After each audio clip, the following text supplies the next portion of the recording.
All right. I'm on a Zoom for about an hour and a half. So, guys, chapter 16, 17, and 18. Sorry. And then on Monday, I already have the date set up. We'll do 19, 20, and 21, finish the book. And then I want to do one more meetup with just a discussion about anything about the book, the whole entire book, just to finish it up. Maybe like an hour. I'll set it up for like Wednesday. And then maybe a half a week to a week break, and then get into the next book, Far Journeys. And then the ultimate journey, the last one. I'm Juice out of New York. I'm working very hard to get back into my flow, which I'd say the peak of my flow of practicing out-of-body experiences was about 4 years ago. And I want to get back into that amount of energy I was putting towards it, which I'm kind of doing now. But as Robert Monroe says in this book, you'll have periods of time where life just gets in the way and you do the best you can and you won't have any experiences at all. So it's just part of the process. And that's what I'm in right now. So I'm mostly back to the vibrational stage. I did have a couple OBEs, but they were very brief. And this morning I had a lot of vibrations, but I couldn't get out. Lost consciousness and just had some awesome dreams where I felt good when I woke up. Like those dreams that make you feel really good. And I'm kind of in that right now, feeling really good about the dream. It was basically just flying around, and I was on a cruise ship, and I was just relaxing on the cruise ship. It was so fun, and I could feel the charge from it. So yes, all right. Let's move to my right to Jason. Welcome, Hey, Jason. dude. Nothing new to report over here. You got any new people? I need to do intros. Maybe a couple new, maybe, possibly, but Dave. Hey, Dave. Welcome back. Hey, Jude, absolutely, definitely, and I look forward to these sessions. I'm definitely looking forward to talking about tonight's chapters. Anything new going on you want to share? Personally, uh, I'd have to say more and more I'm convinced that there is a chance that all this time I might have been venturing in the, based on everything I've learned and having these conversations with you guys, that I might have been venturing in the astral plane. And as unbelievable as that might sound, that there's even never 1% chance that that's been happening. But like in the chapter, I won't discuss the chapter, of course, I'll wait for your cue, but I think it was the first paragraph of chapter 16, and he says, you truthfully have to experience it to believe it. So Yes. So I'm just enjoying this. I have spoken to so many people about your group now. Oh, thank you. Really, really, and definitely credit due to you guys, man. Good job. That's it. Thanks, Dave. Appreciate that. Julie, welcome back. Thank you. Yeah, I came late into this group, but I'm glad I found you all and looking forward to, learning and continuing and getting into the next book. I've been doing a lot of research on and off for over a year, almost a year and a half. And so, yeah, I mean, I was in a, I don't think you know this, Juice, but I was in a sort of I didn't grow up in a fundamentalist religion, but I ended up raising my kids sort of in that kind of belief system. So long story, but I ended up researching and studying, and all the doctrines started falling apart as I researched over the years when the kids got older and I had time.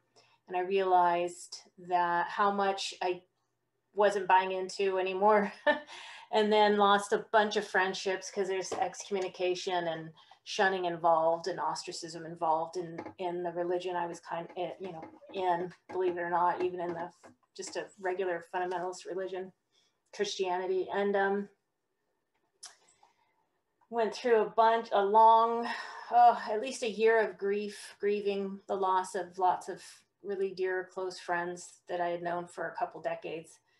And then ended up writing a book and publishing it, just like a memoir, sort of like a memoir. I like to write. I'm sort of write poetry and song lyrics and stuff like that. And I ended up writing this book, and it was really healing and cathartic. And then the whole process kind of allowed me to open up to meditation and getting involved in, I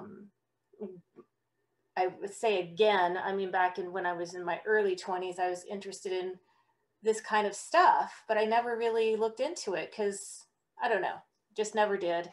So it opened this whole thing up. And then I was always interested in NDEs, and now started learning about OBEs, and then started practicing astral projection, all the techniques, a lot of research, like I said, for about a year, and had a couple, had vibrations, I never have experienced paralysis. I still don't know what that feels like.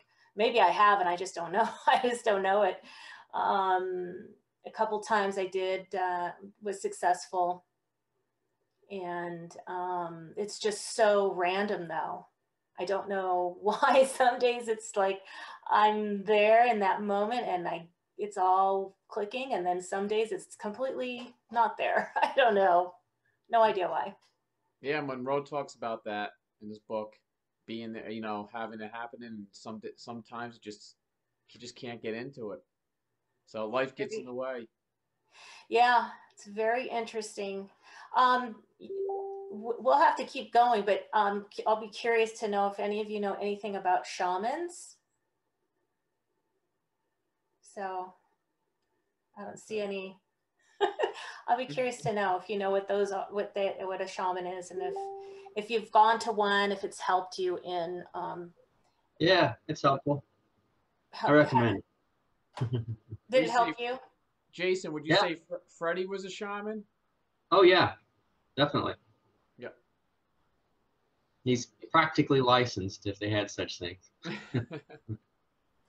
Well, I'm seeing one tomorrow in hopes that he might be able to help open up some things and, help me progress in my practices to have more success, or more success more often. Mm-hmm. We will see. Good luck. Yeah. Thank you. Can't hurt. Hopefully it can't hurt. Good luck with that. Yeah, we were talking about a shaman. Jason and we went to a few rituals where the shaman was running it in Austin, Texas, outside Austin. So it was great experiences. I'm sure Jason would say the same. This one, he doesn't use any Yep. drugs or anything like that, because I know some shamans, they take you on journeys with certain kinds of drugs. I have actually a couple friends that have done that, and have had astral type of experiences. But I'm trying to do this like without any of that, although I do want to look more into what you guys were talking about, mugwort, and there were a couple other things. I have the video saved. I would like to try some of those more natural ways. Well, from what it looks like, magic mushrooms should be natural soon. I mean, Right. actually, in some certain states now it is. So I'm in California. It's not legal no, here, right? you have to go up to Oregon. Oh, okay. Yeah, it is there. There's certain guidelines you got to follow and stuff, but it's getting there, and they're seeing such benefits from psilocybin, magic mushrooms, and stuff like that. Right, right. I don't know a whole lot about that, but I've been hearing more and more. Yeah. I'm very cautious. I'm very cautious with all of it, even though it's because I just don't know enough. I do want to go more natural like that, but I don't know enough. Right. And then, of course, the ayahuasca ceremonies and stuff like that, which have been going on for thousands of years. Right. I have a friend that did that, and she and her husband had some amazing journeys. Hmm. I've done a few myself, and I was very scared in the beginning. Had some amazing journeys. So if you, when you're ready and you have the right set and setting, people you trust, um, it's just an expansion of consciousness. Right. Did you think that I was wondering if maybe that would like open you up for future journeys on your own, to be able to do it more easily on your own, or not necessarily? From what I've read, with Robert Monroe and other people without a body, people that do it without it, and some that do it with it, it's an easier way to get into that state of mind, um, without doing lots of meditation. It kind of brings you into it real quick. But the thing I hear about, the research I've done, is sometimes you might not be ready to be bombarded with all that information that's going to be given to you when you do that. So if you do it yourself, you do it in the slower stages, like just practicing yourself with just meditation and stuff with that, like that, without any mushrooms, ayahuasca, and peyote, and all that. Does that The make amount any of sense? control can be a bit different too, I've noticed. Like with hallucinogens, you can be shown something. You're kind of taken somewhere and you're shown. It could be inward, it could be outward. But with projection, it's generally you have a little bit more control naturally. Right. And once you do the uh, mushrooms or whatever, magic mushrooms and stuff like that, you're on the trip. So you have to stay with it. When you're doing an OBE and stuff, you can get stuck in there too. But from my experience, it won't be as strong when you are in there. It won't be as, like, you can get back to your body, I think, easier, and then you're done. As soon as you wake up, you're out of it, and you got to deal with the emotions afterwards. But at least you're back in your body. So just keep doing your research on it. Keep asking questions, and then when you're ready for that stage. Yeah. Even, I've been meditating on and off for a year, and I don't feel, maybe it has helped, but I feel like the times that I'm really recognizing the buzzing, the vibrations, the loosening of I guess the second body from the physical body, there's that loosening thing that I think many feel. It seems like it's always related to my sleep cycle. Like when I've tried really hard to do that, where you sleep for a few hours and then you get up, like the wake back to bed method, or when I've had a sort of a disrupted sleep cycle, and then I'm really, really focusing on trying to keep that consciousness there while my body is tired. That seems to always really be the time, those early morning hours, more than any time I've ever meditated in the afternoon or even in the morning meditations. It seems like it's really related to, for me, the sleep cycle. It really Yeah. helps. Yep. Definitely. And it seems like that's the same thing with Robert Monroe's case, my case, too. And I'm sure a lot of other people out there. All right. Well, let's move on here. Brett, would you like to do an introduction? Where you're Sure. from, and maybe if you want to share a story of out of body experience or dreaming or anything with the group, you're more than welcome to. Okay. Well, I'm extremely new. This is my first time with this group. I just randomly found out about it last night. So I'm sorry that I didn't get a chance to prepare the reading material, even though I have read through the whole book, but that was a while ago. And I did go over a little bit this morning. But Yeah, that's fine. We have many people in the group off and on that, or different areas. So I'm located in the Bay Area, California. Is kind of similar to Julie's situation. I was born into a very fundamentalist um, religious organization, and with a big emphasis on quote unquote truth. And I kind of wanted to find the truth for myself, which kind of started this journey of looking for different spiritual paths. And astral projection was one of those things that I was interested in. And this, like, kind of similar to you, Juice, my peak was also several years ago, like around 5 years ago, where I had the majority of my experiences. And it's hard to explain, but after those experiences, I had a kind of instinctual satisfaction with what I did at the time that didn't, it kind of nullified the drive to want to continue at the moment. So I think that's why for the past several years, it's been, I haven't really had that many experiences, like sporadically, very sporadic, because I haven't gone on that treadmill again, because it definitely feels like at the time it was kind of like working out a subconscious muscle in order to achieve projections reliably. But yeah, I've had several different ones. I had one huge one, which was like, it felt like I was out for 2 to 3 days, and here it was approximately 2.5 hours, and all sorts of crazy stuff. Met a guide, uh, which I hope to talk to again one day, because he dropped me off in a Jersey Shore dimension all by myself. And it was like so crowded with a ton of people. And I'm like, where the heck did he go? And it was just like me experiencing all this stuff and having to take it all in for a while. It was kind of crazy.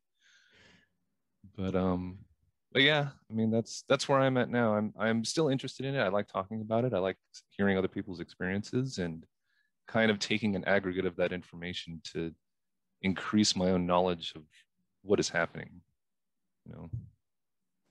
Right. As Monroe talks about, once you pass that threshold, you can't go back.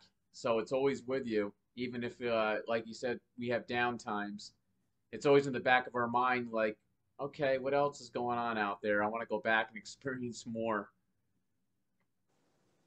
So yeah, I mean, I hit my peak about 4 or 5 years ago, and then it's like got back into the, earth realm here, life.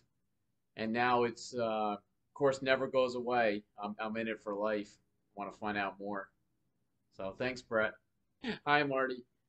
Hello, hello. Anything new going on? What's going on? Nothing new. Still in a dry spell. I'm frustrated.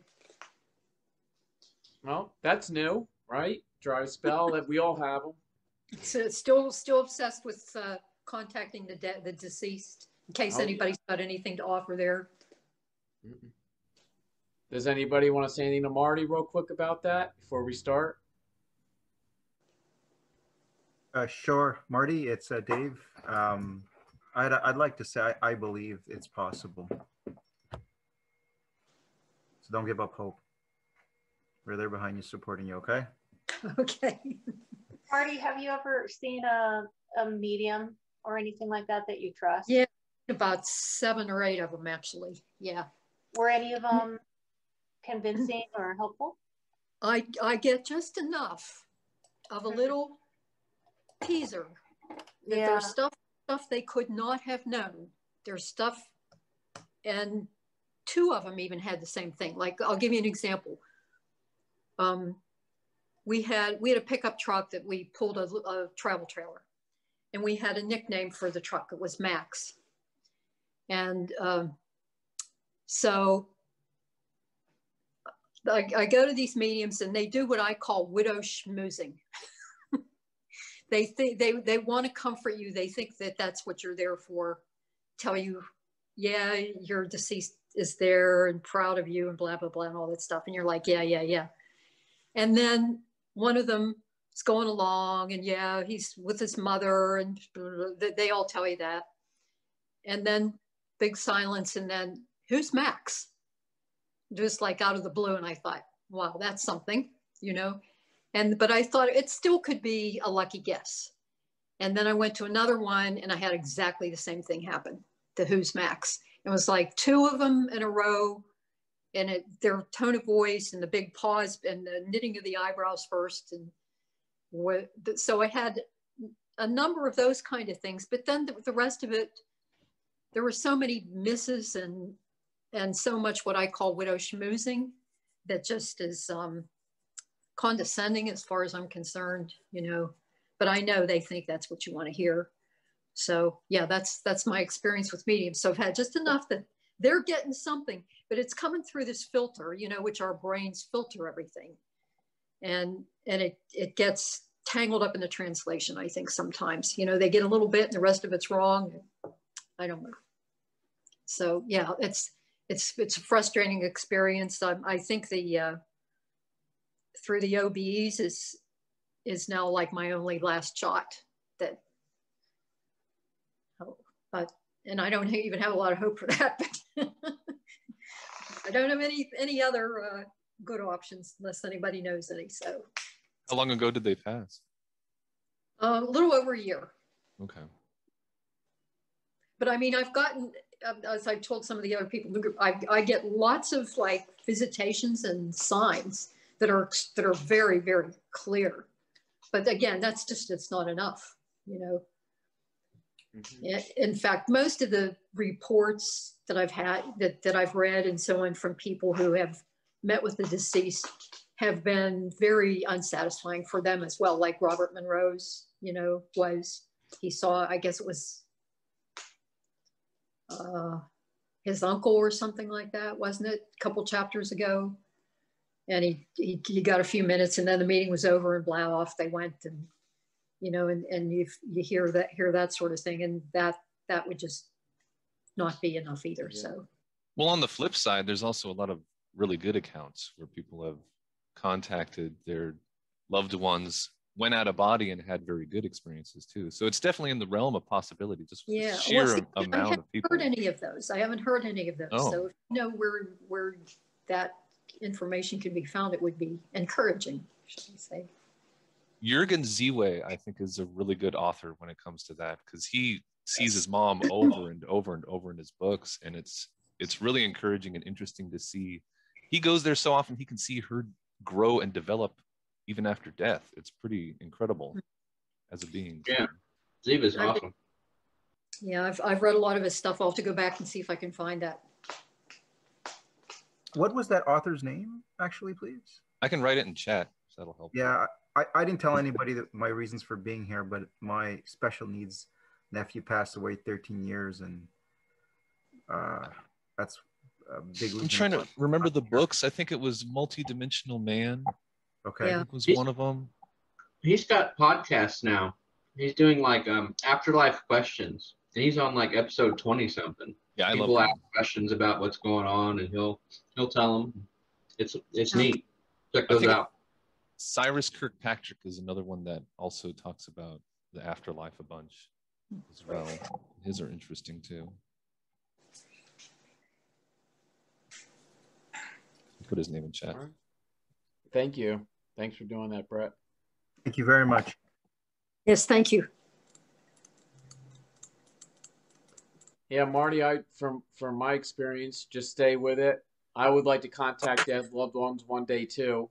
And it's I mean, you just have to I guess put in the work along with the signs that keep you in a positive attitude, with the signs that you see to keep you on your adventure to get there. I guess I have a question too, if anybody has anything to offer, is that when I pass over to the other side, what are my odds of connecting, you know, at that time? You know, I don't know if many of you have gotten into like Michael Newton, or any of you familiar with Michael Newton? He did between lives regressions.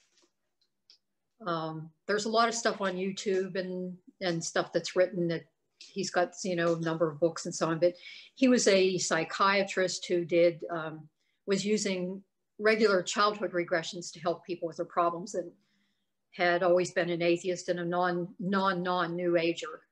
And then it started coming through with people that they were going past their present life. And so then he got really fascinated with that, and he did over 7,000 between life regressions that he's got tapes and transcripts on. But it's funny that you don't see much of a mesh between the OBEers and astral projectors, whatever, and, you know, like the Michael Newton types that, and you would think that it would all be in the same ballpark. Yeah, well, Marty, you're doing the right thing. You're doing all your homework, and if anybody's going to be able to do it, it's going to be you. I don't know. I don't know. Some of you guys are more talented, and I don't. That would be an interesting study someone should do. Is, you know, like Robert Monroe. It happened to him basically against his will, and he thought he was crazy and so on. You know. Yeah. And Susan, you know, Susan says from the time she was 5 years old, she's been traveling. You know, you get a lot of people like that. So, you know, then there are those of us that have to really, well, I mean, I had a couple spontaneous events in my youth, but you know, now it's really, you have to really work at it to get it to happen. So, yeah, I had to work my butt off to get to my first experience. So I'm definitely don't have a natural talent for it. All right. Well, let's see. Chapter 16. This is a great chapter. I loved it. And so we get into preliminary exercises that he talks about.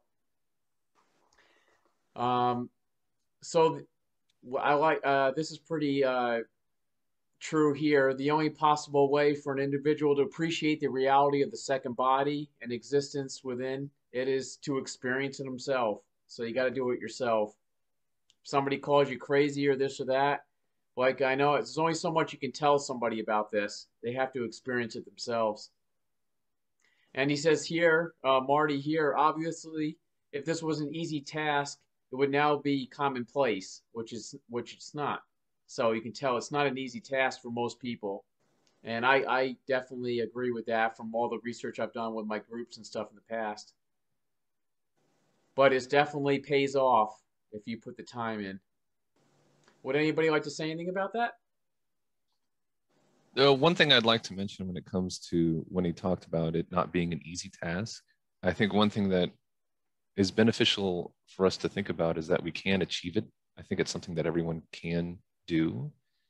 And to not fall into the negative trap of thinking that it could never happen to yourself, because those ways of thinking can kind of compound on themselves, especially in your subconscious, to keep you from achieving it in the first place. It's like a barrier that you put forward for your own self. So that's the only warning I would put out there. To like keep away from thinking like it would never work, like it's too hard, because that can keep you from accomplishing it. Yeah. NLP stuff, yeah. So he also talks about in the West here, the OBE is usually a spontaneous one-time nature occurring during moments of stress or physical disability. So in the East, this is pretty much, it's more commonplace for discussions on this and for experiencing this in the East than it is in the West. And there's no hands up. For the new people here right now, you can always throw your hand up, and I'll try to pick you first. And otherwise, if you don't see any hands up, just start talking if you want to say something about this. I just keep reading off notes that I made here. And he mentions in this chapter too that he suggests that most people, if not all humans, leave their bodies during sleep, which we kind of talked about a little earlier. It's just that most of us don't remember it, stored in different parts of our brain. And we're so entrenched with all the stuff going on here with our lives that our dreams and our out-of-body experiences just disappear quick. And a lot of people don't even remember dreams at all. So this is pretty good here, which I kind of mentioned a little earlier. He put a note of caution that those that are interested in experimenting in the out-of-body state, that once it's open, the doorway to this experience cannot be closed. So you're basically kind of hooked for the rest of your life. And I definitely felt that hook. Would anybody like to talk about that? we kind of mentioned a little earlier, Brett, with you. Um, Right. how you mentioned that you kind of got to a certain state where you experienced a lot and then kind of took a little break, but you still feel a little drive inside you to continue your exploration. Oh yeah. I mean, I'm in a couple discords and they talk about it every day, and it's just you can conjecture endlessly about it. It's just one of those topics. Hmm. And the experiences themselves are so foreign and alien to our current physical experience that it's just kind of awe-inspiring at the time because it's just so different and strange, and you want to see it again and experience more. It's just this, I mean, we think about how big our universe is and it's hard for us to wrap our minds around it, and then you go out and it's like just as big, if not maybe bigger. There's so much data and things to experience and see and learn, and it's like here we're bound to rules like physics, and over there it's thought and emotion create everything, and you're just it's very interesting and strange, Right. but yeah, fun to talk about. Definitely. And he also mentions in this chapter that no matter how carefully you try to have an out of body experience into the second state, uh, there will definitely be down times when you just cannot get out. So, I mean, you just have to accept it. I kind of get, the other day I was trying to get out and I spent so much time on it. I had brain fog the whole day. I was just so discouraged. And that was a few days ago. I just went through the whole day of like brain fog because I practiced so much in the morning and I practiced so much at night when I went to bed, and it kind of just screwed up my sleep a little bit. It definitely feels like there's diminishing returns, like it's not something that you can really force, but it's easier to let happen. Right. Okay. So then he gets into the fear barriers that must be passed, and you'll hear that a lot in discussion groups about fear, which might be one of the biggest concerns for most people. He says sometimes Monroe still, during the time when he wrote the book, he has fear sometimes of the unknown while he's out of body, of where he's going and stuff. And this is back in late 60s, 1970. He's even after all the research and all the experiments and stuff that he did up to that date, he'll still have some certain fears he has to get over, but they diminish. The more he does it, the less fears he has, and that's almost the same thing here too, in our life here on Earth. Dave? It's all good, Brad. So it's interesting, that fear thing. The day up until the day I joined this group, the night before, I was able to. I would get lucid dreams on an occasion with full conscious awareness, and then I joined this group and I go back to reading the Robert Monroe's book, and all of a sudden I haven't had any of those.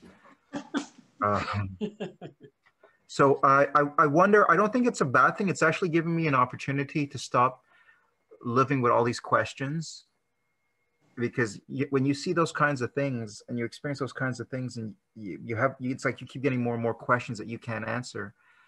But since it's stopped, it's actually giving me a break to just read the book and talk with you guys instead. So yeah, I guess maybe before I was dealing with a lot of fear, but now it's just I'm on vacation, so I think that's a kind of a good thing. Maybe I just needed a break, and we talked a little bit earlier about that. Maybe I just really needed a break for myself. That's all. Dave, maybe your brain's taking in the information from the physical reality, and now Yeah.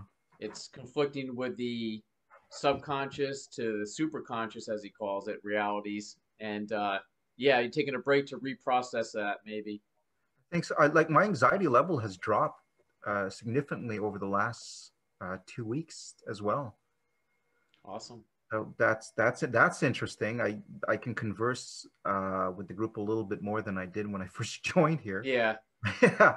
So yeah, maybe I'm letting go of some fear there. That's possible. Thanks. Awesome. Okay, so to get out, you have to relax. Majority of the time, you have to relax to get out into the second state. There are many techniques available and you need to find the one that works best for you. There's books and YouTube videos, millions and millions of techniques, and you just got to keep trying them to the ones that fit you the best. I just mentioned real quick, my favorite one is climbing the rope out of the body. Having a Imagining a rope hanging down, and when you're in the vibrational state or before it, when you're relaxed during the meditation, just keep pulling until you get out. I've had that work many times. Would anybody like to share their favorite technique? Brett? Yeah, personally, what's worked best for me, because the direct method for me, like through meditation, has never worked. I can't get comfortable enough. I have back pains and stuff like that. Unfortunately, I can't ignore all those illusions of pain. But for me, what's worked the best is affirmations and intent work before bed. And if I keep that up, I have to keep it up every single night. And it doesn't take that much time. I only would spend like 10, 15 minutes on it and then think about it as I'm laying in bed. But it would help me enter those states right when I fell asleep. So they would happen spontaneously and they would skip the transition phase, which was good for me because it'd keep me from being scared at the time or fearful because of all the different kinds of feedback. Yeah, Brett, good, very good point. And it's always nice when I get out of body to get past those barriers and things that happen sometimes when you lose, and then you come right back out and you're already in it, because of fear too. And also, and like you said, intent, very important. The more I spend, that's true. The more I spend on the intention before I go to sleep to do it, and to make it concrete in my brain, or even the day before, it does definitely help a lot. Um, so now he gets into the borderline state where you keep your consciousness awake and your body asleep, which is very important. And being on that threshold there, that's what we're all trying to do without falling asleep. Um, and then hopefully you get into the vibrational stage, or if not, you'll just pass through that. And he also mentions about making sure, it's up to you, your head facing north. Anybody like to comment on the north facing head? I've used it myself. I don't know if it works enough. I haven't done it enough to know if it's actually causing me to have more out of body experiences, but I've heard that a lot too with other people. He goes in a bit about like looking like a certain degree, like lines coming out of his head and like degrees away from his forehead, and then making like a 90-degree turn. Like he's using his eyes to kind of instill the vibrations. Mm-hmm. And it was hard for me to wrap my head around really what he was talking about. But apparently, like I think in one of his later books, he mentioned that that kind of technique only really worked for him at that period of time in his life. So it might be something to think about in terms of actually trying it and expecting it to work for ourselves. Right. I felt that it was complicated too. Yeah, the 180 spin and knowing exactly where you are, the two lines that converge 6 feet out in front of you and over, uh, that might be something if you're really going driving at this and you love his work to try to get into. But yeah, then he followed up on it on further books. So it was confusing for me too. Make sure you have some light on in the room. Don't have your room totally blacked out. Make sure that you don't have any things that you have to do when you're practicing. Put your phone in airplane mode. Of course, Monroe didn't say that back then, but get those noises away. You don't want to have any plans for the day where you're thinking about that you have to do. Make sure the time that you set aside for your practice is just for that practice. You don't want to have those thoughts running through your head. No interruptions, no noises if you can, till you get better at it. And then he says another warning towards the end of the chapter that once you're out of your body, it will change your life in all aspects. And it's almost impossible to shut it off once you start doing it. I agree with that. And this is towards the end of the chapter here. Would anybody like to talk about anything?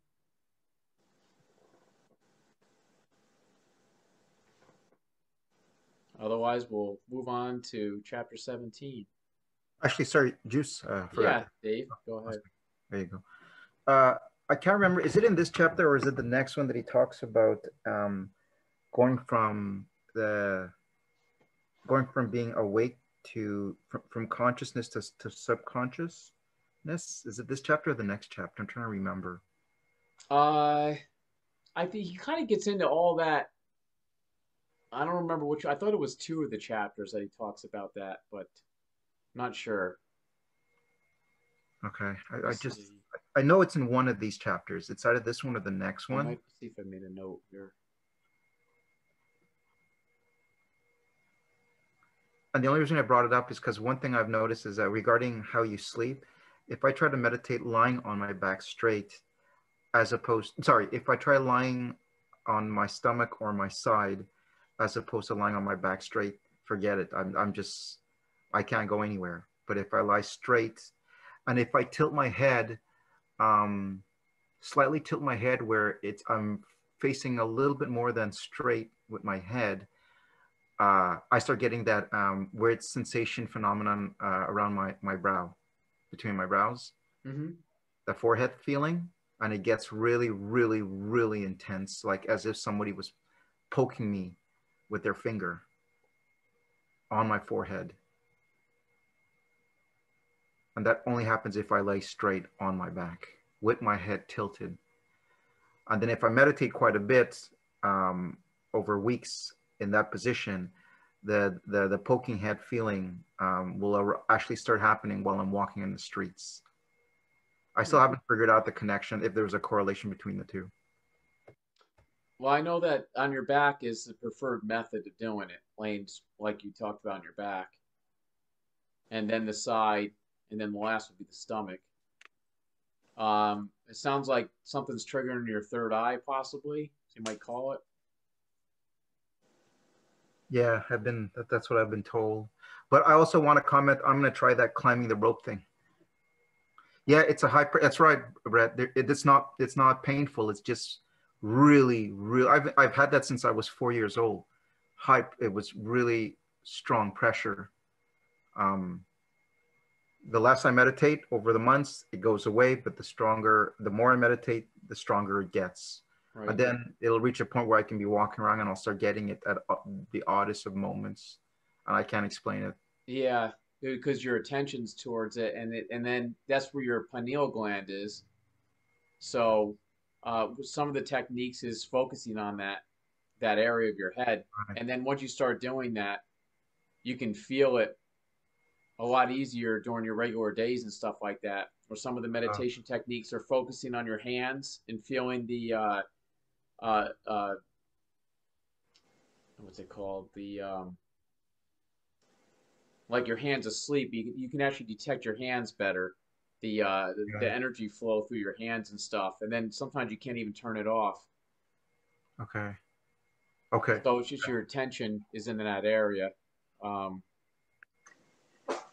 Yeah, so it can't be it's not a bad thing. Julie?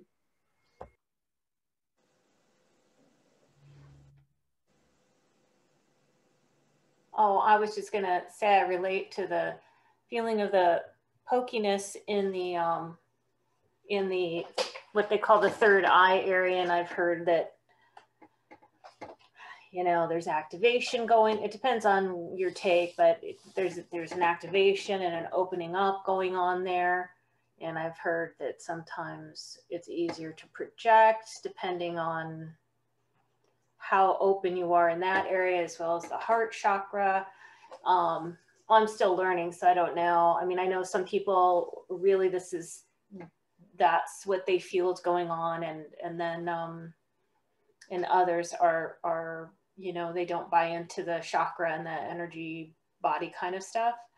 But it is interesting though that really does happen. I mean, it's like it almost itches sometimes, like it's poking, definitely poking. And I feel like, and again, I'm an amateur, but I feel like the times that I've had the more of the vibrations is when I'm on my back, but I'm not comfortable on my back. And so, I mean, I do meditate that way, but when I try to do out of body, it's always on my side. And it's been sometimes on my stomach too, I've noticed is I have almost equal success, not getting out of body, I will say, but just the sensations, all of the signposts seem to happen when I'm on my side or on my stomach. Not on my, I don't know that I've had any before on my stomach, other than like I said, the vibrations. So, and then that point of reference that Monroe talks about over your head, and then back, and then you bring it back behind your head. I think I remember Peterson. Yeah. I think that's the way he first got out that way. But every time I do that, I do feel like I totally understand that sensation of pulling the vibrations in, but it seems like it's a pulsating. Every time I mentally pull, it pulsates in and then it goes away, it pulsates in. I can't keep them in. It's a very weird thing that I've experienced, but it's very, I almost think, oh, I'm just making it up. I'm just making it mentally happen, you know? It's hard. I can't tell the difference. Right. Well, you definitely want to be uncomfortable. So that way you won't, better chance of not falling asleep. So I think Jason actually had like some type of thing underneath his feet. Jason, do you remember you had some type of thing that put pressure under your feet? Oh, a little like bed of nails kind of thing. Yeah, like a bed of nails. So you stay conscious? So yeah, so Yeah. that way, yep, you hold that consciousness as your body falls asleep. I think my problem, or one of my problems, is that balance that he talks about, well, he gets into that later, but that delicate balance between consciousness and falling asleep and being right on that cusp. I mean, I've done that, I feel like, for 2 hours sometimes. I'm just going back and forth, pulling myself out of sleep, back into consciousness. But it's, for some reason, when I pull myself back into consciousness, I feel too awake. And then I go to asleep, and then too awake, and then to asleep. Yeah. It's like, why can't I get that magic balance? Yeah, yeah. Hopefully you're working towards that by going, and you just keep getting closer to that. You know, like you just going like that, and then you get close, and then hopefully you hit it. That's how I see it as. And the less practice I do, the more I'm bouncing around, like you just said. Brett? One thing I wanted to share before I forget, when it comes to meditating and trying direct, I've noticed when I'm laying there meditating, I have this little, it's not necessarily a face mask, but it's like this rectangular sack made out of silk, and it's filled with like beads. And I put that on my kind of like my eyes and forehead, like it covers my eyes. And it feels like the weight helps for some weird reason. Like that kind of weight over that part of my head will help me get to like a deeper state quicker. I don't know why. That's just me, but I noticed that helped in my experimenting.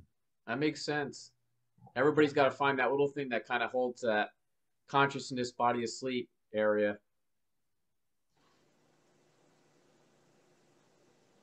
I'm going to put something on the screen here.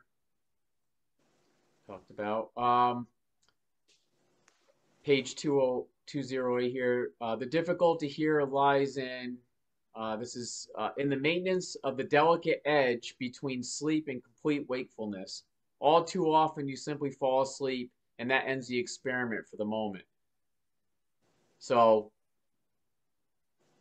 finding that edge there, the delicate edge, is what we're all trying to do, or continue doing for those who are masters at it. And the better you are at that, the more experiences you're going to have.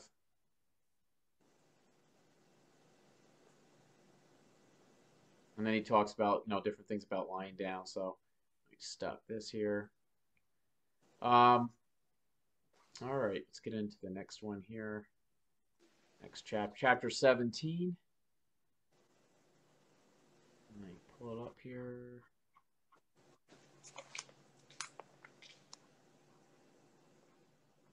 Okay, separation process.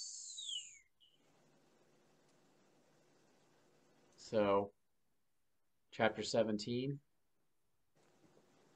So after you achieve the state of vibration and control over your stage of relaxation, one additional factor must be considered. So we're going to get into thought control, different types of concentration, and just doing the best you can. Let's see here. So he gets into you don't want to have too many thoughts when you're going into the vibrational state, or you're going to ruin it. Or otherwise, you're going to go somewhere else where you don't know. So, say Marty, you have an intention to go visit your husband, but you got all these other thoughts in your brain. As soon as you get out of your body, you're not going to go there. You're going to go somewhere else unless you keep him fully in your a single thought on him. And then he talks about, it was pretty good here too, interesting, how to decrease your vibrations. Like say you're out in the second state, and slowly try to move your physical body, because a lot of the fears that people have is up there at the top, is getting back to your body. So think of your body and then open your physical eyes, will help you get back if you're still having that fear.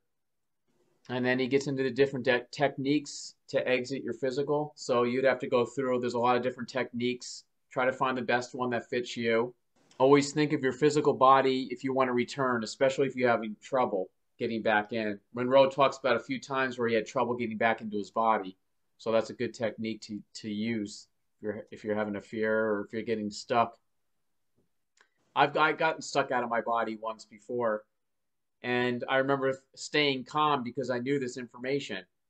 Because I felt a quick thing of panic, and I'm like, and then a calmness came over. It's like, oh, okay, I'll be brought in soon enough. The time that I was out, I just waited until I was actually right next to my body. I was waiting to get back in, and I couldn't get back in. So I just waited there. I'm like, okay, this is cool. Just wait. And I was just hanging out. And then before you know it, I was back into it. I felt like maybe a few minutes. But I Was didn't. there was What's there that, any Brett? context to that? Like, what were you doing at the time, or did you feel any certain way, or was there something else? Um, You no, wanted to get I back, didn't but it feel just any. wouldn't let you? Is Yeah, it that what you're just saying? wouldn't let me Oh, back okay. in the body. It just wouldn't let me in. It wasn't anything weird going on. And other times I remember just jumping back in my body, or just thinking, like he said, just think of your body and be back into it. And I feel the integration going back in. But this time I just couldn't do it. And I remember I didn't panic, and I was happy when I woke up, when I came to, that I didn't panic because I did my research on it, and I eventually got back into it. You got to set your aiming point. So he's talking about if you want to go visit somebody, remember the rule: you must go to the person, not to the place. Okay, yeah. So if you want to visit somebody there, Marty, this might mean a lot more to you than anybody else right now. Select the person living. Oh, okay. Then it gets into the living person, so that would be locale 1. Okay, so maybe this is more towards locale 1. If you want to go visit somebody that's still living, and make sure you make the selection before you enter the vibrational state and before you start your relaxation process. Make sure you got a hardcore intention. With your vision still in the blackness, cautiously think of the person whom you plan to visit. Think not only of the name, but the personality and character of that person. Do not try to visualize the physical being, for it's a reflection of the inner person that will attract you rather than the physical attributes. Brett? Oh, I just wanted to emphasize earlier about the point of an aiming point, like a goal, like setting a goal, I think is extremely important, especially before I'd go to bed. Like in the same time I was doing my affirmations and everything, I would set a goal and I'd keep the same goal every night until I achieved that goal.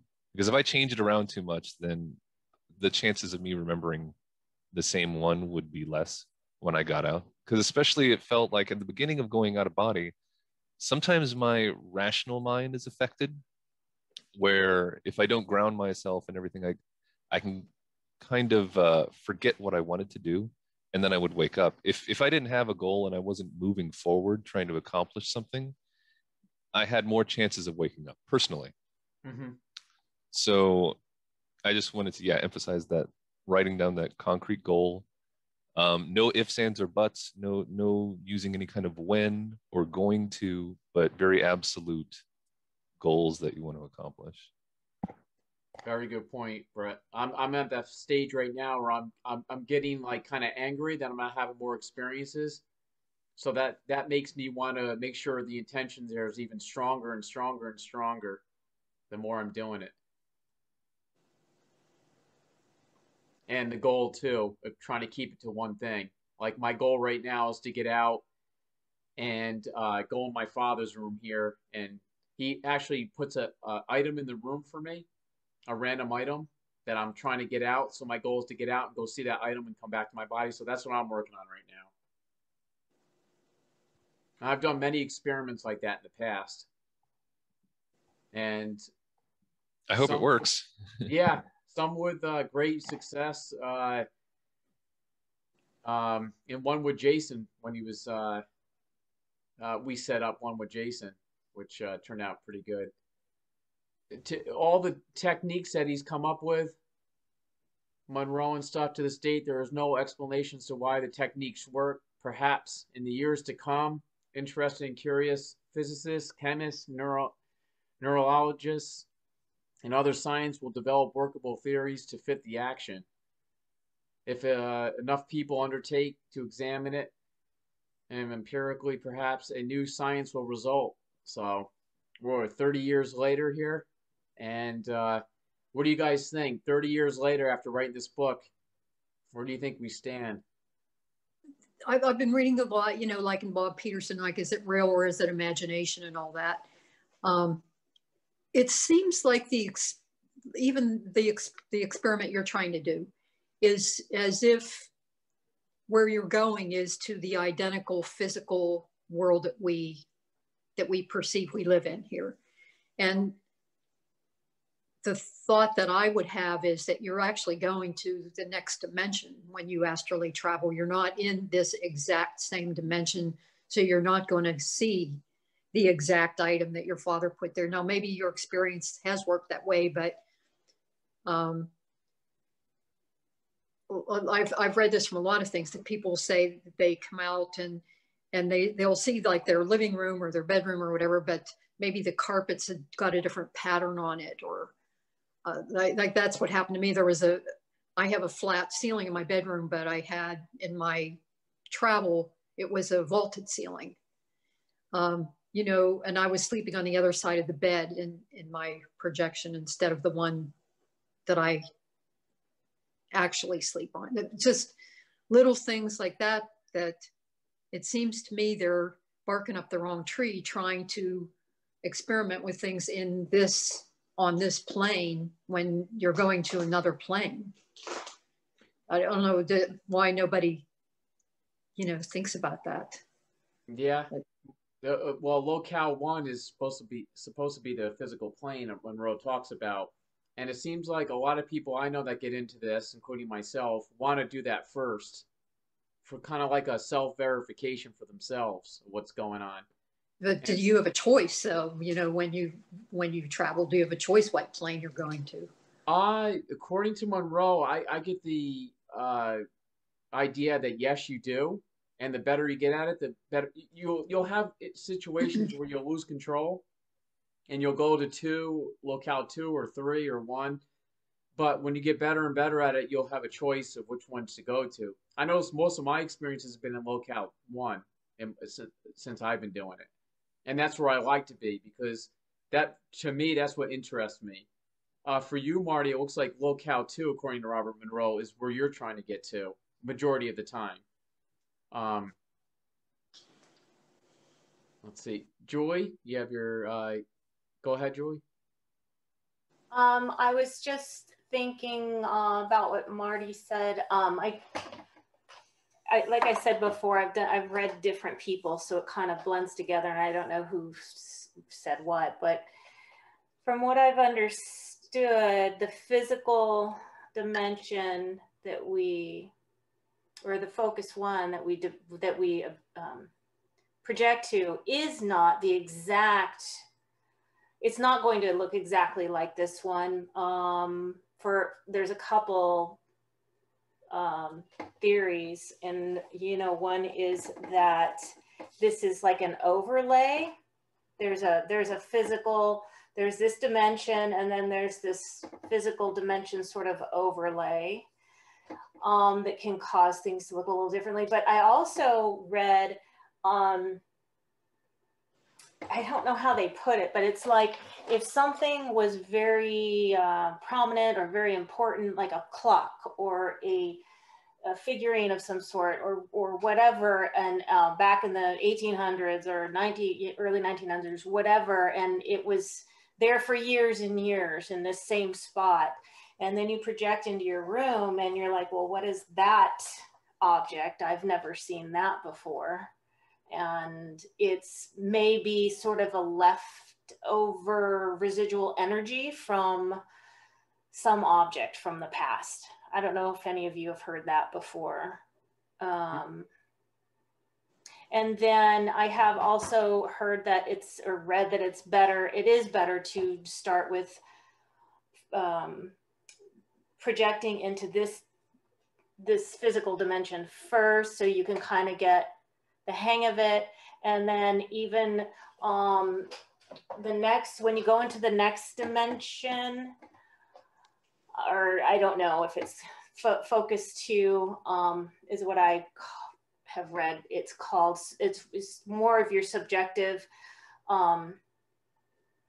reality, but things just happen when you think of them. There's more immediate action, thought, to materialization, manifestation of whatever you're thinking about is very quick.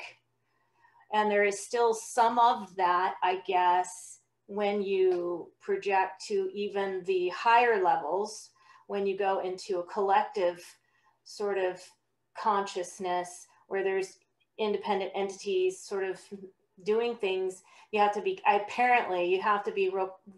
much more in control of your thoughts and your emotions, because you can still impact the environment when you probably should not be.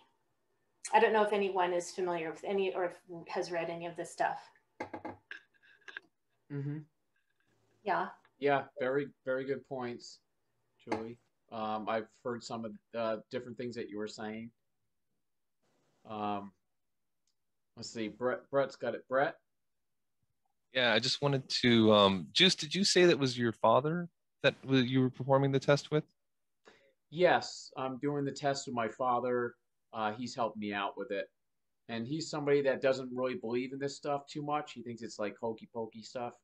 And he's actually seen two apparitions of me twice doing That's these awesome. practices. Yeah.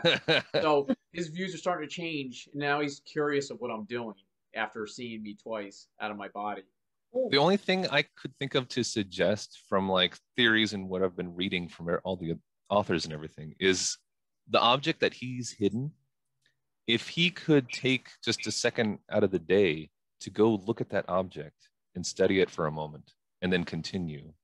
And I think that would help solidify that object in the astral, because I think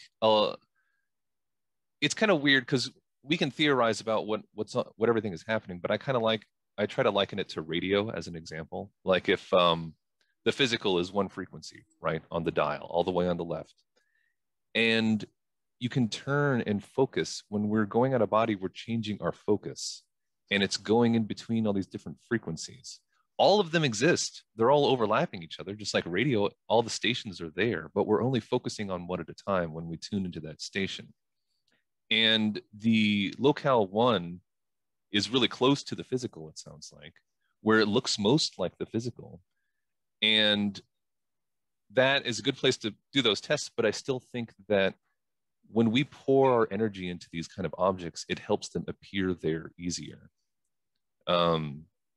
And I think maybe that's one of the reasons why it looks so Earth-like in these near physical realities, is because it's almost a consensus of all of our perceptions in this physical dimension, and we're pouring our energy into the objects around us, and that's one of the reasons why they exist in these close to the physical dimensions. That's just a thought.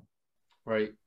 And from all the experiences Monroe's done, he's convinced that when we do go in locale one and visit the physical, that we, to a certain extent, like Julie said, there's different fluctuations and stuff like that, but you can pick up information in the physical while you're out of body in this physical dimension that we're in. Marty, do you remember that part of the book there where he talks about that, where he's basically, from all the out of bodies, he's convinced that we can visit the physical plane?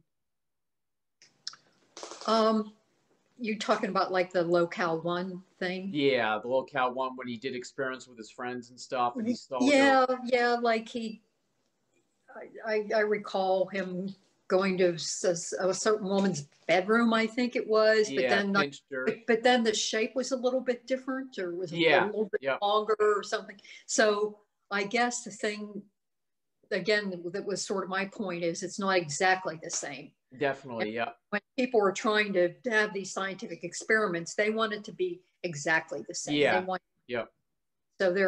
So I think that they're going, they're trying to prove something that's false. Right. Yeah, my majority of the ones in locale one for me, the physical world, there's always like reality fluctuation. Something was a little different. Like you said, I was on a different part of the bed, or I was in an area I didn't recognize, and I was moving through a spot that I thought I recognized, and some things were different. So definitely, yes, I agree.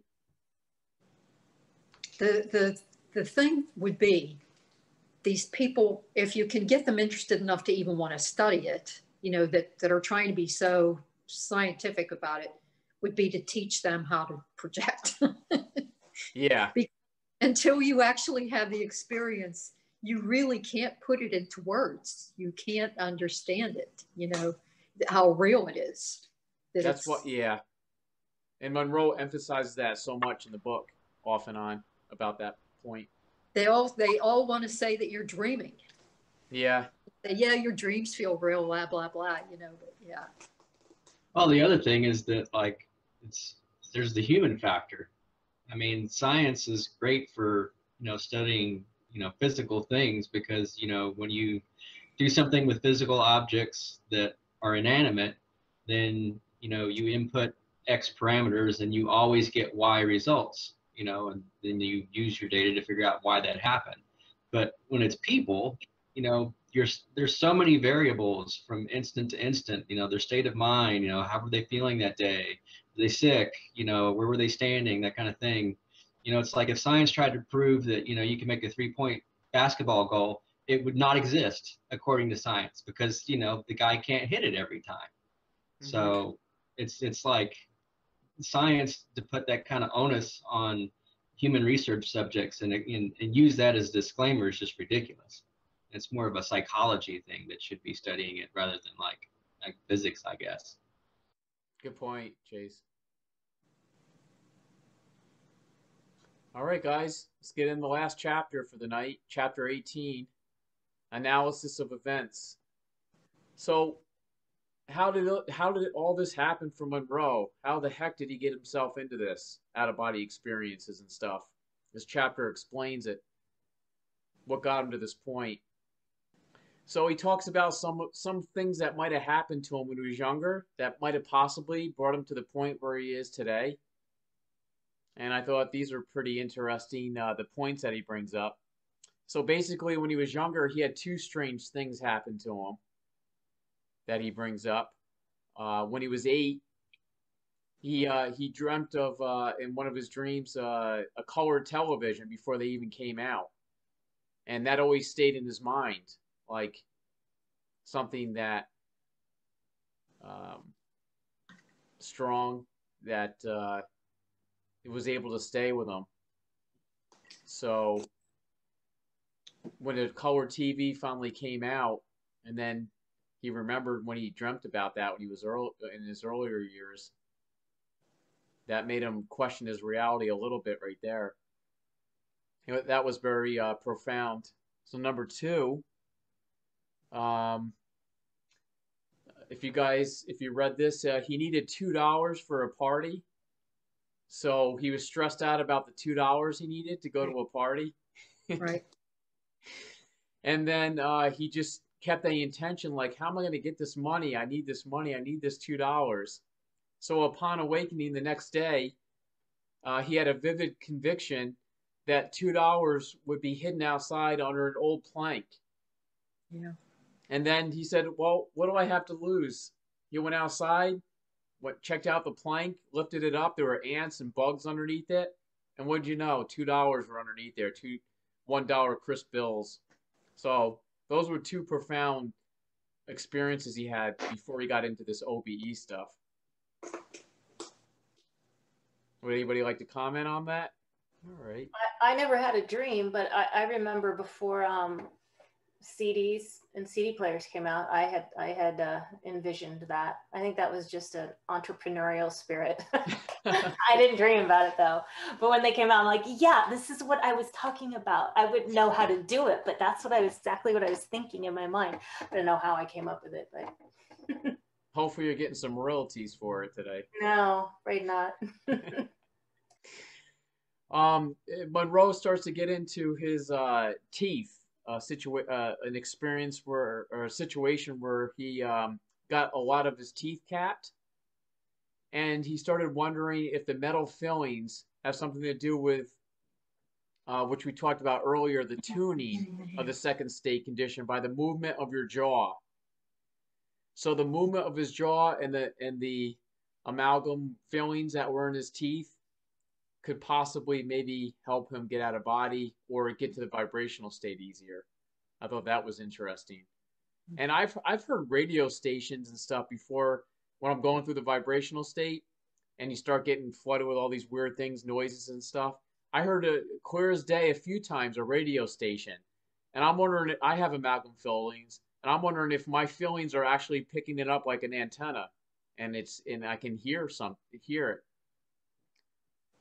So If you say that again, you were wondering if what was picking it up? I was wondering if my fillings were Oh, picking up the radio station, and then when I'm trying to get out of my body, I'm actually hearing a radio station through that part. are they still the silver fillings? Yeah, for the silver See, all fillings. of mine are gone. My silver ones are replaced, and I totally have heard radio station, like a surround sound, at least a couple times, and it's really interesting. It's like, what in the world? Like, somebody brought this into my room at this time, and I don't think I'm in a vibrational state. It's just my, what do you call it, hypnagogic and the whatever. I think those kinds of things, or maybe some people consider them clairaudience too. I don't know. The hypnagogic stage, some people do consider that a clairaudience. Or clairvoyance, the images might be considered clairvoyance. Right. Have you heard that? Yeah, I've heard that, and I've also too have gotten those without the vibrational state too. Oh, okay.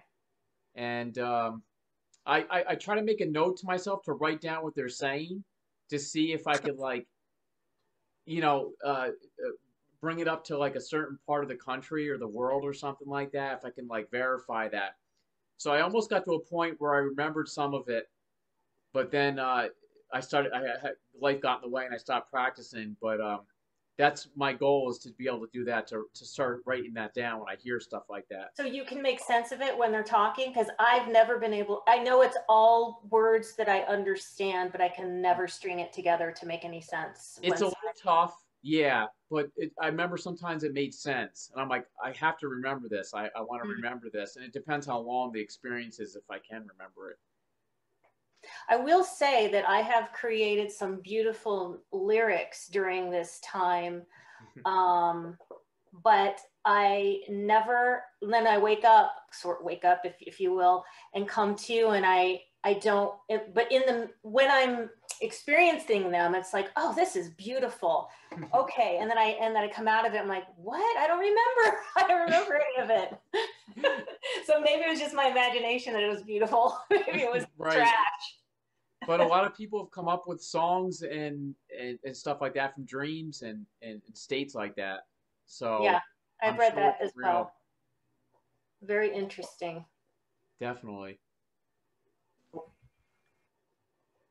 right. So now we get into after the fillings and stuff he talks about and using his tuning to the second state using the jaw. So if you ever hear him talking about his jaw movements, I think he's working on with his caps that he got filled with silver. So that's what I got out of it. And then he gets to a point where he's working on something and he starts breathing fumes in and he gets high and he gets into a state that he remembers from anesthesia. Um, so before I get into that, Dave, I'm gonna have you go real quick.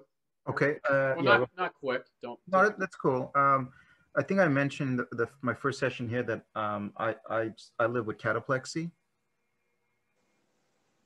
Because I'm narcoleptic type 1. So Oh, yeah, okay. Yeah, Dave. yeah. Sorry. That's okay.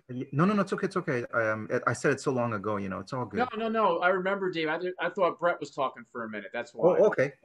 That's Dave. You had your hand up, right? Or was it Yeah. Brett? Yeah, I had my hand up. Okay, Dave. Yeah, sorry, Dave. I thought I was reading Brett. Yeah, I remember it. Yeah, it is, Brett. So I guess Brett knows what cataplexy is.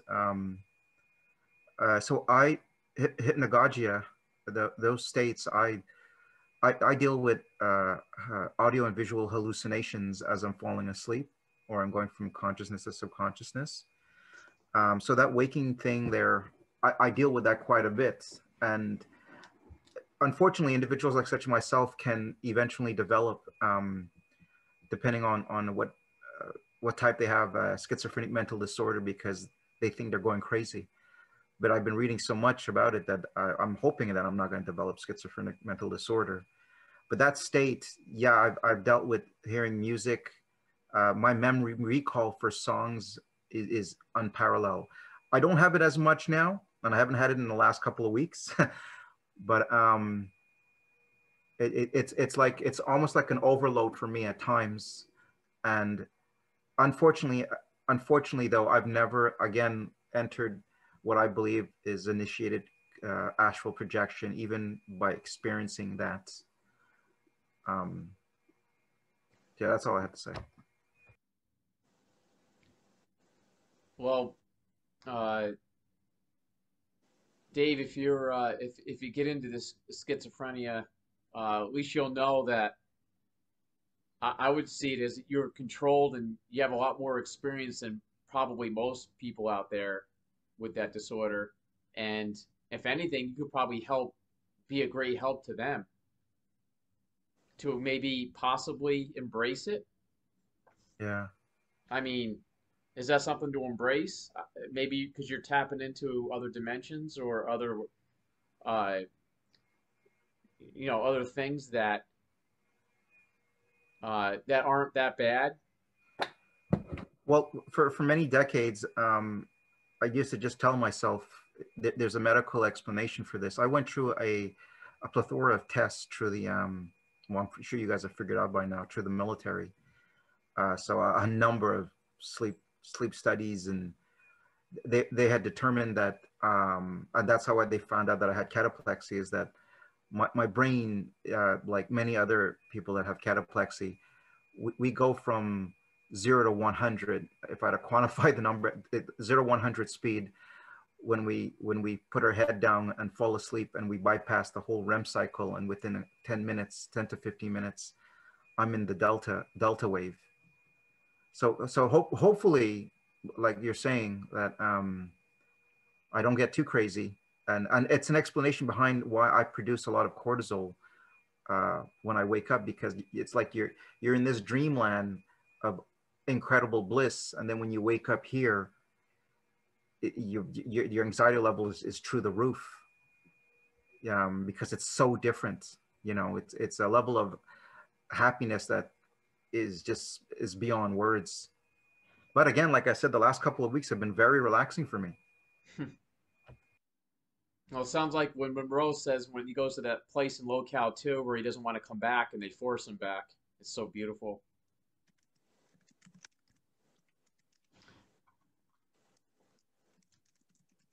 Righty. All right, we're at the teeth, and then so the experiment he gets into where he's breathing fumes, and he gets kind of high, and this is another trigger that led him up to where he is today. He says he ended up making his own mixture of chemicals that got a kind of got him into that state of when he went under anesthesia. And from experiments that he heard, it kind of is comparable to LSD experiments. So um, he used a mixture and got a sense of the going under. That's why he put it, going under from anesthesia. And then he got really interested in anesthesia and alcohol and how that deals with the consciousness of humans. So he was really getting into studying that for a while. And then he says after a few months of his drug experience there, which to me seems very little and short for only being a few months, 3 months, I think he said on there. Then Monroe developed the interest in the possibilities of data learning during sleep. And this is when it all started. So this is how he got to OBEs. He got into data learning, and that's when he started experiencing out-of-body experiences from this. Here we go, guys. So page 233. Here he talks about nitrous oxide and how different, and he's talking about what anesthesia, what alcohol, what it does to her consciousness, how it suppresses it. Would anybody like to talk about that? How they think that when you get put under for an operation, where do you go? Where's your consciousness? And how that bypasses, let's say, the vibrational state. You're basically just going very fast.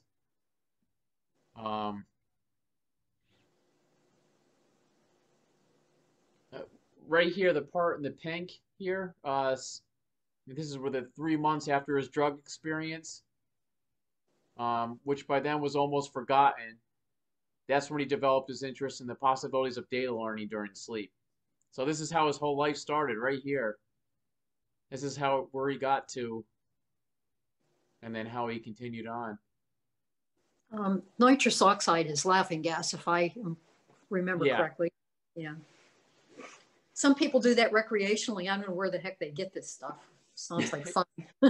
It's pretty popular right now. I think it's a problem in the U.S. nitric oxide with the balloons.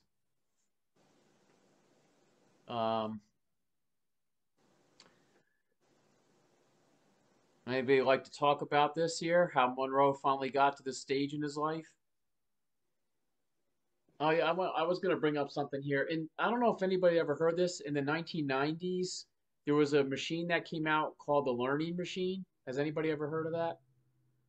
Which I bought. It was yeah, it was like $500, and basically this is what Monroe's talking about when he starts his business about learning. Learning while you sleep. It was actually a light and sound machine when they started getting popular in the 90s, light and sound. And then they would talk to you about different languages, math, and all kinds of subjects. And you're supposed to be able to learn really fast. And I used that for a while. I didn't notice any learning acceleration or anything from it. But I did notice myself getting to like kind of altered states of consciousness from it. which piqued my interest in out of body experiences even more after using that, but not actually learning.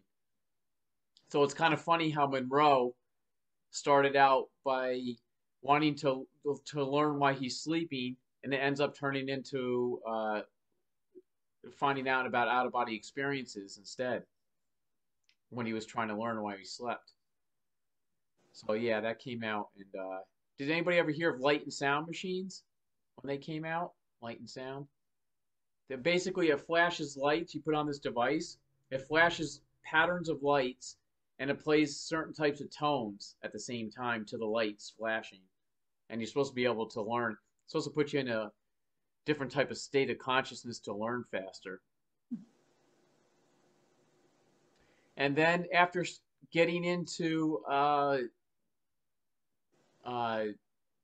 this new type of study here about learning while you're sleeping, 3 months into the testing, he had his first experience. So when he started separating, after testing out these tapes and stuff to try to learn faster. And then he gets into the 180 out of the phase back away thing that he talks about turning 180, his techniques and stuff like that. He gets back into that again. And he thought that 180 separation technique that he talks about was his most successful way to get out of body.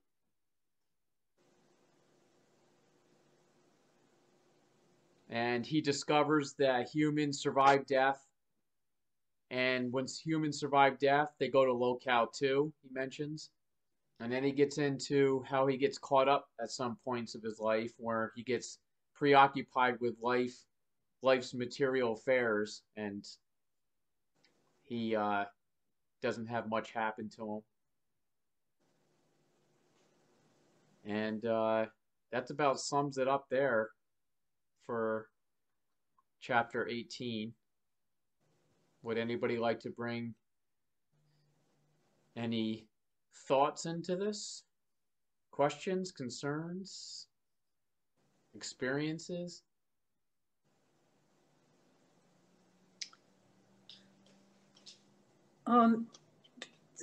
Some of you, if you've been studying this stuff, have probably seen certain scientists, neurologists, whatever, have recreated the out-of-body experience by electrically stimulating a certain part of the brain. Probably heard of. Have you heard of that? Only it's never, they never go for a trip. They just sort of hover around. The God helmet? Pardon me? The God helmet? There's I hadn't heard that. Yeah. The God helmet. No, I think these were actually inserting electrodes into the brain. Is it the parietal temporal junction or something? Is that what it is? I can't remember exactly. But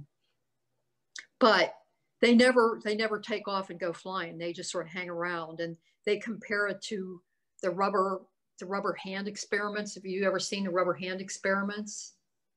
No, haven't seen that. If anybody gets Netflix, there's a show on there called Magic for Humans. And the first episodes, like the pilot episode, they show the rubber hand experiment where they cover up your arm, and they put like a veil between so you can't see your arm, and they put a stupid looking rubber arm there. And then they stroke a feather on your real arm, and they stroke a feather on the rubber arm. Yeah, I've seen that, Hardy. I know what you're talking about. Okay, yeah. Very interesting. Yeah. So after a while, like they start doing things to the rubber hand, and you're feeling it, even though they're only doing it to the rubber hand. And so they're equating the out-of-body experience to the rubber hand thing, that they can get people to sort of like a virtual reality thing to where you think you're outside of the body and you're really not. Right. But it's like an illusion. There's something related to prosthetics that they do that with to help them. But it is right. The mind starts to feel like there's something there. Yeah. Yeah, that's called the phantom limb thing, Yeah, which right. kind of a different thing. But Oh, okay. yeah, Robert Bruce gets into that too. Robert Bruce gets into doing experiments with that. but if they can do that, if they could simulate the out of body experience, maybe that would be a way that you could get people out. But like I said, they never seem to go anywhere. They just kind of seem to hang around. Yeah. So I wonder if it is even the same thing. You know, Yeah. They're claiming that they can see the look back and see the body. That's a question I have for you guys. Now, my experience is granted limited, but I have never looked back and seen my physical body. And then the first one I ever had, which is when I was like 14 years old, which was like this horrible, terrifying experience where I felt like entities took me out of my body. I first saw my astral body sit up and float up across the ceiling. I mean, I saw my astral body. and then I was in the astral body, and then I didn't see anything. But it's just been curious to me that people always talk about how they can see their physical body lying there sleeping. I've never had that. I'm always, boy, once I'm out, I'm off and running, you know. But I don't know. I don't know where I'm going with all that, but I'm blabbering. Did anybody ever see their astral body from their physical body? I have, but it's always been in different areas. It's never where I thought it was going to be. Huh. The first time I had my major out-of-body experience, I went to go look for my body, and some people tell you not to do that because you'll get sucked back in, but I decided to do it, and I found it was in a totally different spot. And I was like, oh, look at that. You know, that's cute. You know, that's nice. Look at them sitting there sleeping. But and it wasn't your physical body.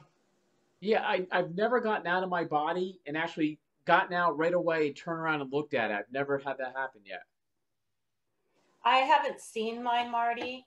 I've only had a couple experiences, but I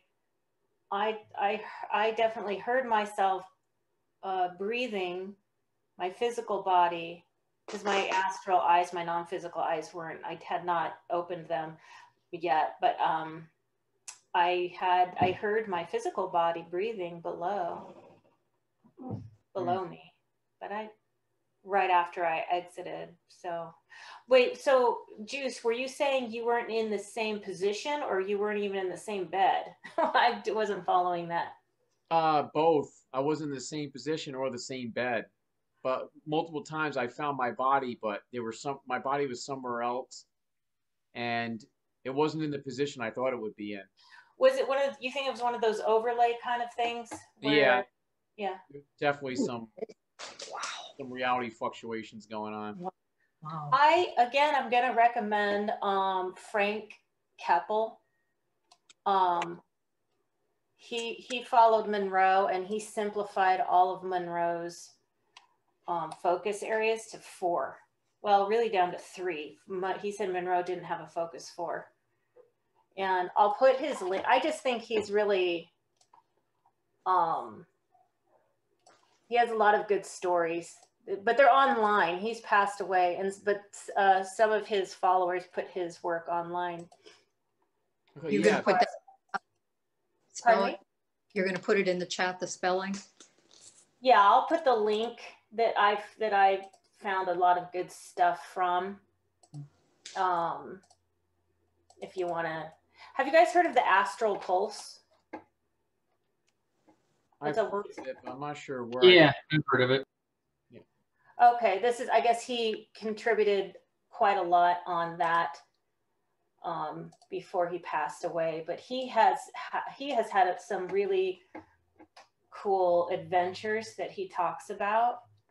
And then he talks in detail about each of the focus areas. I think maybe, Marty, that might be helpful for you to clarify, because remember you were talking about, wait, how is this all in one locale? And I just feel like he kind of makes things a little bit clearer. I'll put in like a picture of, and he does diagrams. I haven't gotten Monroe's second book yet, so I don't know if he does any diagramming. It would be nice. I'm kind of like visual, so I'd like to be able to see that, but Here, this is, oh, I don't know if it's going to paste in the message. I did do the link. Oh, Yeah, the link worked. I got that. Marty, I also put in your Magic for Humans show. I see. Put that in Yeah. there too. I don't think the image, I was going to paste an image in there. I don't think the images, here, let me pull it down. Oh, yeah, maybe it did work. Oh, yeah. Yep. So maybe I put too many images in there. I was trying to get it in there. It didn't seem like it was working. That's just one, that's just his overall wide, he calls it the wider reality consciousness continuum, where the, you know, the, I think the top box would be considered, you know, the source, the beginning, and then everything. And then he has, he puts focus one, like, oh, he has this all on his website if you want to see it. I just think it's kind of nice, like focus one area, he has all the physical things that you can do, you know, all the things you can do in focus one, and then focus two, he has all the things that you could do there, and names them. And yeah, there's a lot of focus levels. There's a lot of focus levels for that Monroe tapped into, and I guess Frank decided to sort of combine them into four, like all. So he does that too. He'll put on, he writes down which focus levels, which of Monroe's focus levels are in his focus one, which of his focus levels are in his focus two, and so on and so forth. Anyway, might be of interest. Thank you. Thanks, Julie. Well, thank you, everybody. And does anybody have anything they want to say before we close? I actually have a question for the group. Yeah. It's pertaining to what we were talking about a second ago regarding waking up and seeing your body on the bed, right? When I was a kid, that happened a lot. I just I'm always chalking this stuff up as dreams because I don't know what else to do. I think I've spoken about waking up and there being a kid or an adult or whoever at my bed telling me, let's go, we got to go see some stuff. Let's say hypothetically, I've experienced that maybe 20, 30 times in a year. What are the chances that out of those 20 to 30 times in a year, it is an actual astral projection and not just dreaming? Sounds like an ignorant question, but yeah, it gets into that lucid dreaming versus OBE, astral projection, which is one of the biggest the biggest issues between big authors and experimenters. Brett's got his hand up. Maybe he. Yeah, I don't know. I may have a hot take when it comes to this, but I think it's all out of body, personally. Dreaming, lucid dreams, projecting, I think it's all out of body. Just the quality of connection and the location you are is different. Because we like to label everything, right? We want to label it because we're humans and it makes us feel content when we understand and know. And personally, I think every night it's just something that comes naturally to us. You have people that dream about loved ones coming to them and contacting them. What makes that any different or any less real than seeing them in a lucid dream or going and projecting and contacting them on purpose that way? I just feel that I think every time that you saw your body, you were probably out. Like even the transitional phases, we go through a phase where our body becomes paralyzed, just as it does every single night naturally. There's no reason to be afraid of it. This is just a part of every night's sleep. Your brain shuts down all your motor functions so you don't get up and start flailing around. And just the difference is that we're retaining that awareness as we're going through that stage of separation, instead of becoming just in kind of like an actor or zombie-like state as we go through subconscious processing in some dreamscape, or sometimes not. I've had so many dreams where it's not me generating anything. You know, as soon as I go lucid, it doesn't break down. It's not full of people that I know from my past or past places that I'm familiar with growing up. I'm in crazy cityscapes. There's impossible, just everything's huge, and there's people all over the place that I can talk to, and they become surprised that I've gained awareness and that I'm asking them questions, and that's from going lucid. So I don't see a difference in that than projecting. Just when I'm projecting, usually I start out in my room. There's a kind of familiar starting point most of the time. So that's just a personal, I just think personally that it's all different sides of the same coin, basically. Okay. Yeah, thanks. That part you said though about having conversations and being in different places, and that's exactly what I usually experience. And I think to maintain my sanity, I've just shut it down and just keep telling myself I've got to be dreaming. This cannot exist for real. Brett, do you think when we wake up from a dream and we remember our dream, that maybe that was an astral projection, or like a real, like not something we were making up in our own subjective consciousness, and then when we wake up we just think, oh, that was a dream? Well, I mean, even when you project, you still have that same kind of recall that is the same when you try to remember dreams. They both share the same kind of recall. Like when you do a dream journal, it's that recall is going to help your projection recall. It still has that same feeling. When we well, when you're talking about subconscious processing, right? I feel like, and Jürgen Ziwe even talks about this one time. He was out of body and he saw a place where just a bunch of people were dreaming in a dreaming state. And I think that there's locations we go to for that purpose. Like the area is designed for subconscious processing. It is extremely reactive to thought. So I can tell when I wake up and I've had a dream where I'm in that kind of location, because it's so much familiar things to everyday life or in my past. But at the same time, it's very volatile. Like it's very it changes a lot. Like I can go around a corner and like in my old house that I grew up in, and it's different, or just the shape of the room, and my parents will be there, but they're not acting the same. And when I go lucid, it breaks down, like they start melting or they're upset. It's just I feel like I'm actively creating that space. And that's why at the same time, when I go lucid in areas that aren't like that don't behave the same, I can tell, okay, I didn't make this. This already existed. Yeah. So what I'm wondering is, can you be not lucid in a something that you did not create? Yeah. That you did not create. You're not lucid. You're not conscious. But when you wake up, you think, oh, that was a dream. Does that make sense? Like, yeah, when I wake up and I have those kind of experiences, I'm like, I'm in a dreaming state. It's that quality of awareness. My focus is not there. When you go lucid, it's really obvious, because usually you come up across something, you're like, wait a minute, that doesn't make sense. And then your awareness collapses into that spot and you're there, right? For sure. But when I have... Well, that happens even though for me, I could be dreaming in a dream state and not conscious that I'm dreaming. And then I become conscious that I'm dreaming. I become lucid. I'm aware that I'm dreaming. And the dream world just crashes, and because I make it fall away, I usually just say, oh, erase, erase, erase. And then I just choose to do something in my lucid dream that's more fun. Right. But that's still me creating it.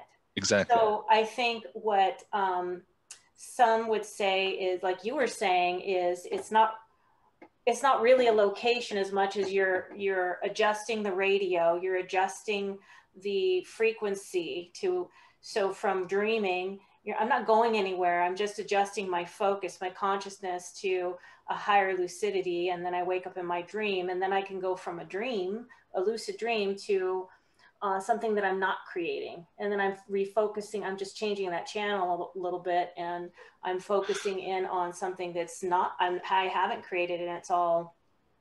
That's still a form of movement. Like here, we're used to 3D movement, right? Like I can walk back and forth, go up and down. Right. But when you start getting into like fourth, fifth, whatever, like extra dimensional movement, like Carl Sagan has a great video on that. But we're moving without technically moving. We're moving through different frequencies, and then the whole area is changing, right? So technically you are not there anymore. And you've moved to an area that you didn't create. It's a consensus area built by those that live there. And they know this, and they're used to people being in a kind of actor or dreamlike state, walking around. Like in the big experience that I had, I was in a very crowded area, and there was tons of other people. They looked like humans, just partying all the time, having fun, tons of bars. And one walked by me, and he did a double take, and he looked at me, and he's like, "Oh, look, it's a dream walker," and like yelled it out.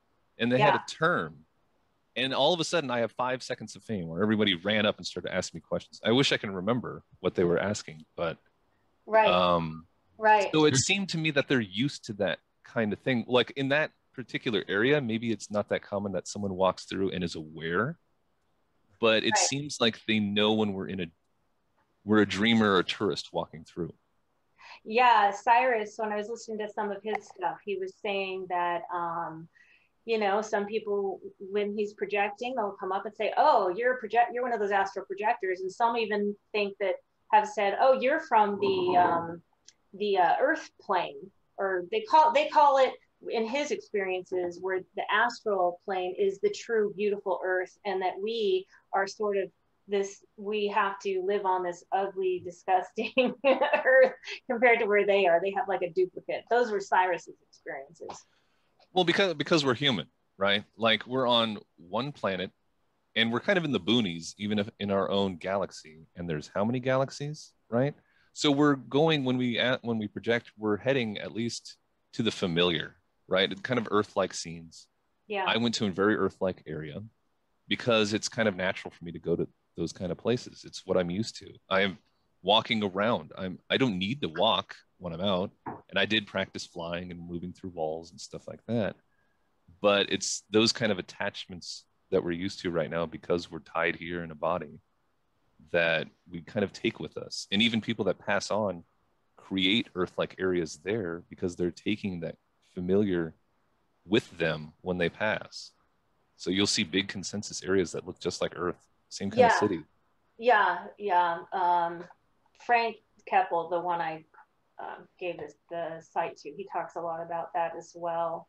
Now, here's a question. I heard that the people that live in these astral realms, like that's their primary focus. Like Keppel would say, when you're human living on this earth, your primary focus is focus one, physical.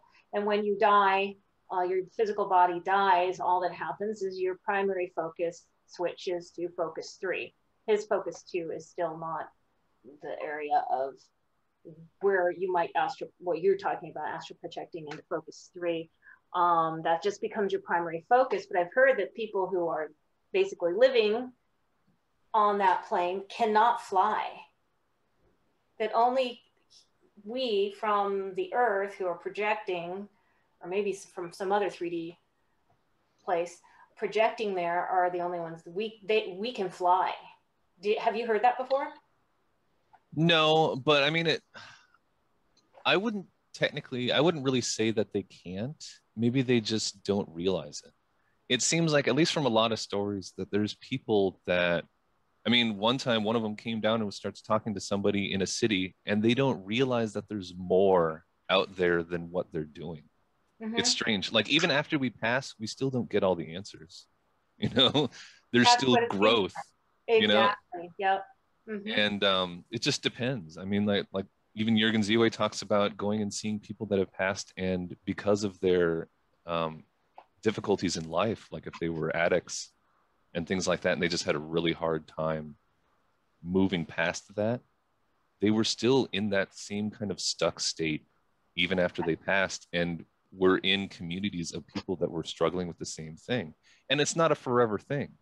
Right. There's other people that perform services by going and helping those that are kind of stuck in these states. So even like they may not realize that they can fly or don't know how, because they're just kind of used to existing in the way that they're doing and just haven't really tried or haven't had anybody show them that they could.